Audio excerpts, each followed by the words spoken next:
ઘણા લોકો મહેનત કરીને પૈસા કમાય છે અને બચત કરવાનું વિચારે છે, પરંતુ પૈસા ક્યારેય તેમની સાથે રહેતા નથી.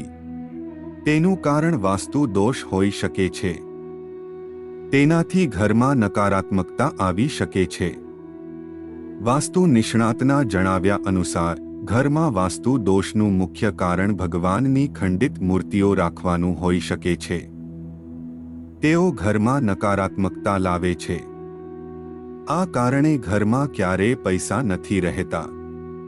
જો કે ભગવાનને ફૂલ અને માળા અર્પિત કરવી સારી માનવામાં આવે છે, પરંતુ જ્યારે ફૂલો સુકાઈ જાય ત્યારે તેને ઘરમાં રાખવું સારું નથી માનવામાં આવતું. આ ગરીબી તરફ દોરી જાય છે.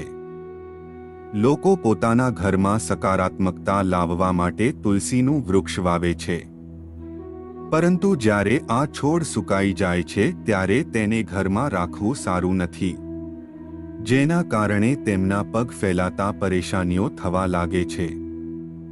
જ્યારે તુલસીનો છોડ સુકાઈ જાય ત્યારે તેને મંદિરમાં રાખવો જોઈએ. જો તમે ઈચ્છો તો તેને કોઈપણ નદીમાં પણ વહાવી શકો છો.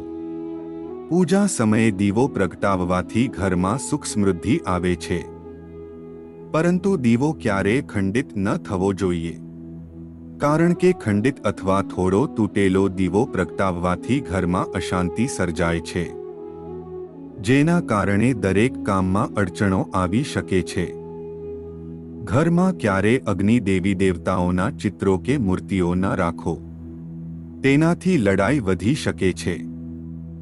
આ કારણે તમારું મન પણ બેચેન રહી શકે છે. ઘરના પ્રવેશદ્વાર પર ક્યારેય સીડી ન રાખો. તેનાથી વાસ્તુ દોષ થઈ શકે છે.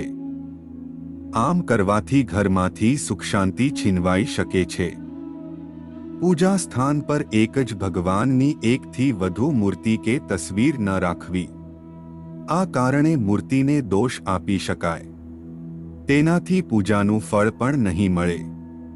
પૂજા સ્થાન પર એક જ ભગવાનની એકથી વધુ મૂર્તિ કે તસવીર ન રાખવી. આ કારણે મૂર્તિને દોષ આપી શકાય.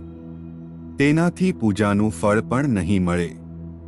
ઘરના પ્રવેશદ્વાર પર ક્યારેય પગરખાં અને ચપ્પલ ન રાખો. તેઓ ઘરમાં ગરીબી લાવે છે. આનાથી માતા લક્ષ્મી નારાજ થઈ જાય છે. પરિણામે પૈસાનો ખર્ચ વધે છે.